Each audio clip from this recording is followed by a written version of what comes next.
生原來精英今場其實點解都會嘗試俾佢跑1嚟嘅咧？係啊，楊明倫建議嘅。咁佢話咧，因為1400咧嗰啲對手都好強啦，同埋嗰啲 pacing 嘅節奏都會好快下嘅。若果跑1600咧，若果佢有機會自己順帶咧，佢走自己嘅速度會走得好好嘅。但係今場排位嗰陣時，你見到嗰4檔，你自己個心情係點？捉緊白花油啦嚇！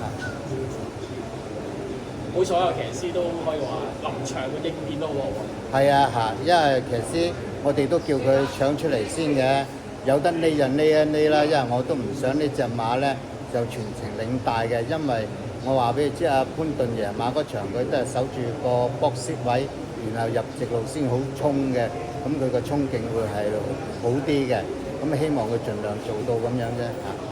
先生季尾嘅成績非常之勁啦，而家已經贏到43場頭馬嘅，爭1場就可以追平到自己嗰個紀錄。希望追平邊甲突出啦嚇。再一次恭喜晒文先生，感謝你。OK，多謝多謝。